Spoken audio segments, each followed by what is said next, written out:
Okay, so we have talked about our porifera. We have talked about our cnidarians. We talked about our Lophotrochozoans, which included the phyla Platyhelminthes, the phyla Rotifera, Mollusca, and Annelida. So you're comfortable describing each of those phyla. You could give me examples of each one. You could describe each one. You could tell me if it has a coelom. You could tell me if it has a brain. You could tell me if it has a shell. You can describe each one of those to me. Now let's get into our ecdysozoans. Ecdysozoans are animals that have a cuticle around them, which is kind of a tough kind of coat. Sometimes turns into a shell. And these are animals that are going to have to then shed that coat, molt that coat through a process called ecdysis, which is what their clade name is named after. And that shedding and molting their coat, their cuticle, allows them to grow, and they'll regrow a newer cuticle that's larger to fit their growing body. There are different phyla within this clade. We are going to study two of them, the nematodes and the arthropods. Nematodes are roundworms. So we've already talked about platyhelminths, we've talked about annelids, we've talked about a few different kinds of worm-shaped body plans. Now we have the roundworms. These are animals that have mainly aquatic habitats, although they can also be found in the soil. They can be found in moist tissues of plants, and they can be found in body fluids and tissues of animals. They're different from platyhelminths that have no coelom. They're different from our annelids that have a true coelom. These have a pseudocoelom. So they're still kind of this tube in a tube body plan. They have an alimentary canal, so the mouth with a digestive tube ending with an anus. Mouth and anus are separate places. They do not have a circulatory system. And they have muscles. And they have body wall muscles that are longitudinal. That means they go long through their body. And muscle contraction allows them to kind of have a thrashing, kind of wriggle around type of motion. A lot of species of nematodes are important parasites of plants and animals.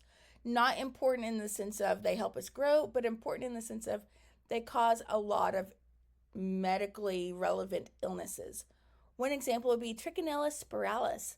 If you want to take microbiology, this is one that we talk about in that class and study in lab. Trichinella is a parasite that can grow in the muscles of pork, of pigs. And if you eat undercooked pork, that parasite is still there. It won't be killed if it's not cooked.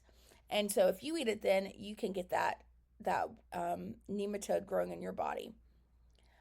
So a lot of restaurants that serve pork will tell you, if you eat undercooked pork, you have a risk of getting disease. Other types of meat also can carry different kinds of parasites. Trichinella is one that is in pork, though. Many nematodes also live in moist soil and aquatic habitats, free living, not as parasites. One that's really important in science is a worm called C. elegans or Caenorhabditis elegans. This is a soil nematode that is a great model research organism. So if you go into science as a career, a lot of science research is done on this worm. It has allowed us to figure out what a lot of genes do and how a lot of body plan development is able to, how your body plan is developed. Okay, so can you tell me how nematode and annelids have different body plans? What is the same or different between these two different kinds of worms?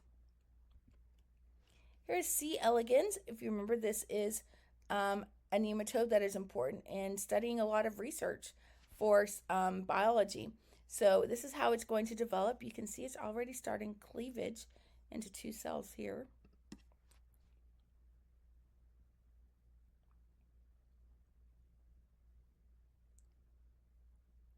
It's got that hollow ball of cells.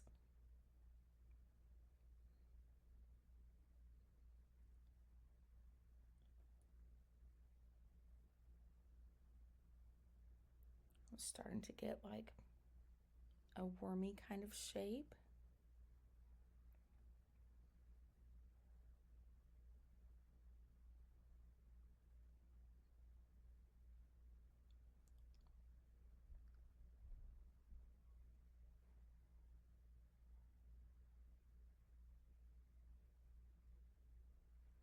ends with its little worm. And here's C. elegans crawling. And again, this worm is very tiny. Did we have a measurement here? We're talking like millimeters tiny. See that kind of thrashing motion we talked about that it does? The kind of waviness.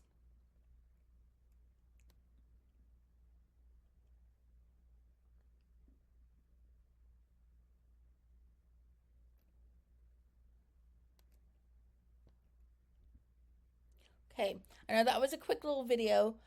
We're going to take a little bit of time on arthropods, so I'm going to give it its own video. So I will see you back to talk about arthropods.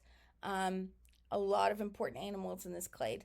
All right, let me know if you have any questions. Otherwise, I'll see you in our next video. Bye.